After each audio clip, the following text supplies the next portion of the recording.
The federal government had some homework over the summer. Come up with a plan to help prevent a mass casualty event at schools and universities.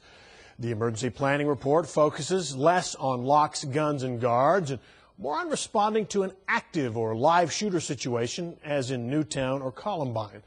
That section of the report advises teachers and students to run, hide, and fight in that order. The report also incorporates lessons learned during the Moore, Oklahoma tornado strike about when and how to shelter in place.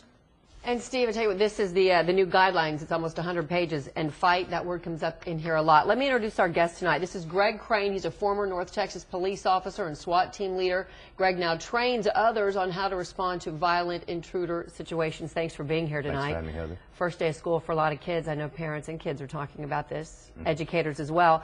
You've been doing this a long time. Tell me what has changed since Columbine, when it used to all be about locking down and that's it. Well, the change has been a move from a passive response to a proactive response. This is something we've been working towards for a long time.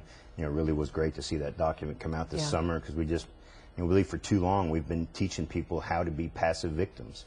You know, we don't dismiss locking down, we don't dismiss evacuating, getting away from a danger, but if contact is made, people of all ages need to have further response knowledge. What other strategies, what can we do, other tools in the toolbox? And that's all we've been pushing for a number of years now, is give people more information than just tell them to go sit in a corner.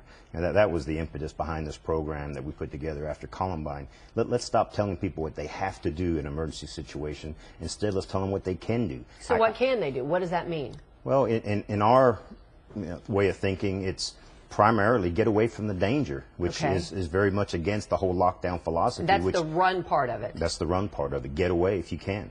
If you can't get away and securing in place is your best option, understand that relying on a door to keep you separated from the bad guy is not necessarily going to be the case. We need to teach people, how do you barricade? If we have doors that open out, they need to know, how do you barricade a door that open out?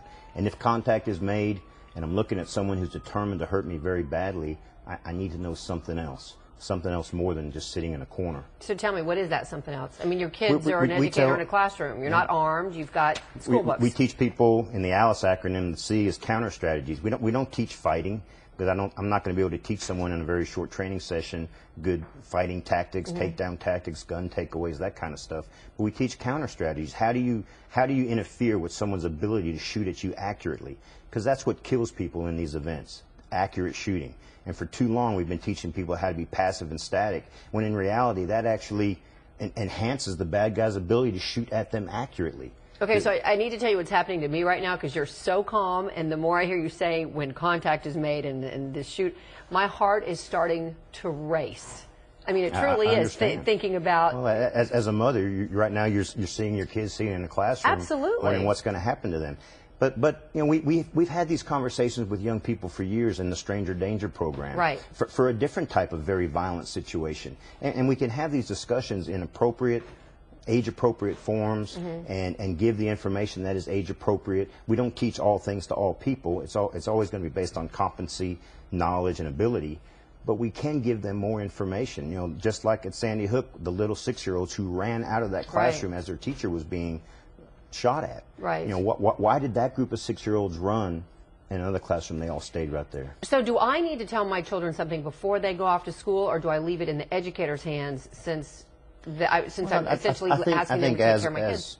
As their parent, you know, you are the one who is, you know, ultimately responsible. You need to have a discussion with them. You need to know what the school is teaching, and if the teaching is saying that under all circumstances, if there's violence and contact, we don't want anyone doing anything other than sitting here, I would have a conversation with your local school administrators and say, have you seen that document? Because that document, and you see all the federal logos on there. There's FEMA, this is... Well, Department of Education.